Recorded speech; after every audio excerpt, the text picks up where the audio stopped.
It seems like lately Atlus has been on a complete hot streak, and they have absolutely no signs of stopping soon. They started the year by releasing Persona 3 Reload, and this summer they'll be releasing Shin Megami Tensei 5 Vengeance, followed by the episode Aigis DLC of Persona 3 Reload, and then we go into Metaphor ReFantazio.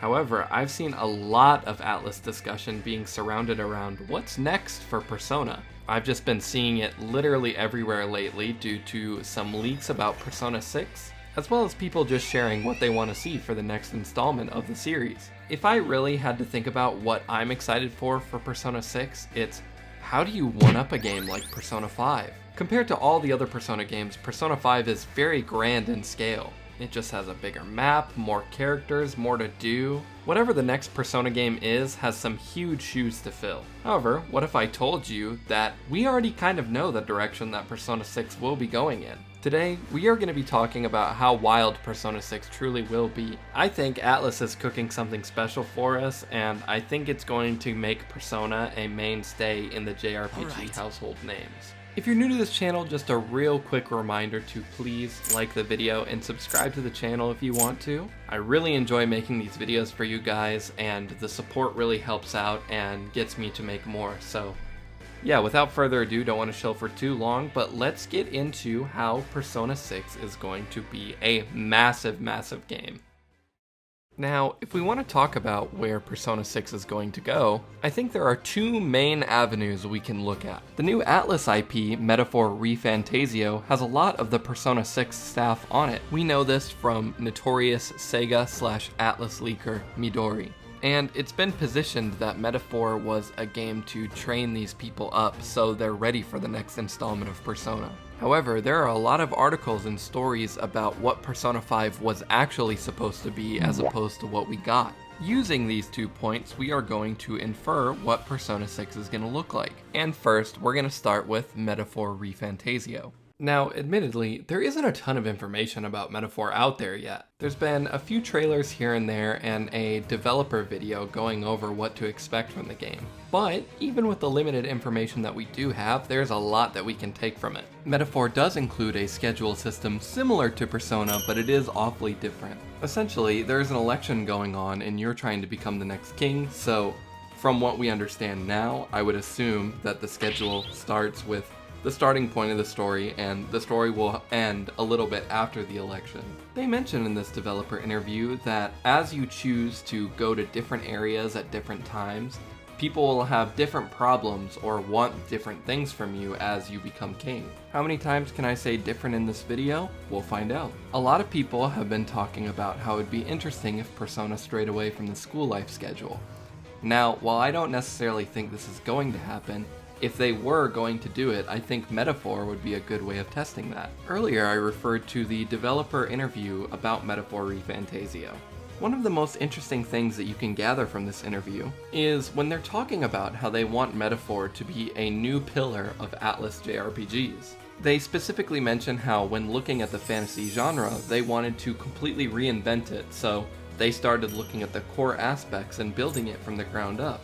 The reason that this is so interesting to me is because I could see them doing this with Persona as well. In fact, they've actually done this before. Persona 3 was a massive overhaul of the formula they were going with for Persona 2 and 1. The reason it was so drastically different because at the time, Atlus was really struggling and they decided Persona 3 would be the last hurrah that would either kill or save the company. So now, when faced with massive success of Persona 5, Atlus really had to ask themselves the question, do we reinvent Persona or do we stick with what just works? Well, the really interesting thing is Persona 5 was supposed to be a wildly different game from the Persona games before. I mean, don't get me wrong, it still is a much bigger game than its previous installments, but based on some developer insight of the development of Persona 5, we actually know Persona 5 was supposed to go in a wildly different direction than all the other games, instead of what feels like really honing in on the core aspects of Persona and just making them much bigger. There is a ton of translated great interviews you can read on PersonaCentral.com, but the one we're going to be talking about today was with Katsura Hashino talking about the development of Persona 5 around the time that it was announced. Hashino talks about how the original concept for Persona 5 was actually going to be about backpacking and traveling across the world. This idea was being discussed during the development of Persona 4 Golden. But around this time is when the great disaster of the Tohoku earthquake in Japan struck. Atlus completely changed the direction they were thinking about Persona 5 because they wanted to focus on Japan and what makes it so great. You can tell that this idea of travel is never left behind though because of all the special locations you can visit in Persona 5.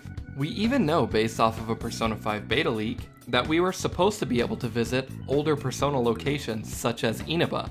But okay, I could go on and on about the Persona 5 we were supposed to get, but what does it have to do with Persona 6 at all? Well, now that we know Persona 5 was supposed to be a much more ambitious game than it already was, I think picking some of the pieces off the cutting room floor is how you make this game bigger. I think at this point, you know what I'm thinking.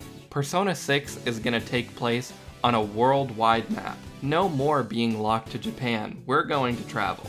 I think this is also supported by the fact that Persona 3, 4, and 5 recently came to all consoles with a bunch of new languages to play in. If this was also the case, then it could support a study abroad system at something like a college. This college setting is something a lot of Western Persona fans have wanted for a long time now. And by a long time, I guess I mean since Persona 5 came out, because that's when most of them became fans. But is there a way that you could have a Persona game be worldwide and still be in high school? Well, there have been a few leaks floating around that have something to say about this. Now, when I call this a leak, it isn't as verifiable as someone like Midori, who has never been wrong. However, this leak has gained a lot of traction, so just take it with a grain of salt. This leak mentions how the game is going to have two main characters, one being male, and drumroll please, the return of a female protagonist. Now, if this is true, obviously it is a huge W just because of the inclusion of a female protagonist. However, what you should really be interested in here is the fact that there are two protagonists. Now, how does two protagonists really have anything to do with being worldwide? Well, if you're asking that question, I'm sorry you haven't indulged in peak gaming. Basically, all you have to do is have it so these characters are pen pals or communicate with each other in some way.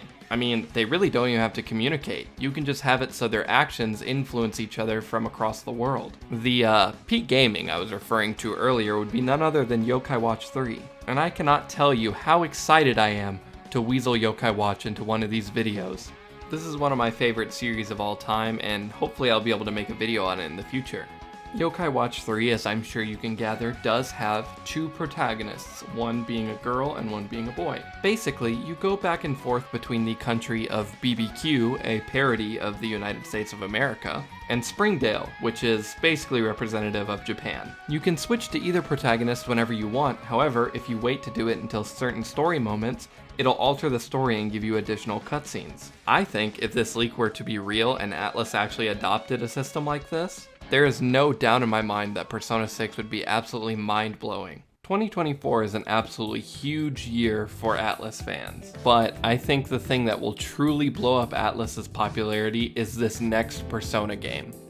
With the quality they've been pumping out lately, I'm really confident that this next Persona game is going to be the best in the series. Really bold to call that out, but I truly believe this. When you look at what we have slated for the rest of the year, it just looks like banger after banger, so I see Persona 6 being no different. And for this reason, I actually can't think of any personal wants I have for Persona 6. I just really trust Atlus's vision, and I'm eagerly awaiting to see what this game looks like.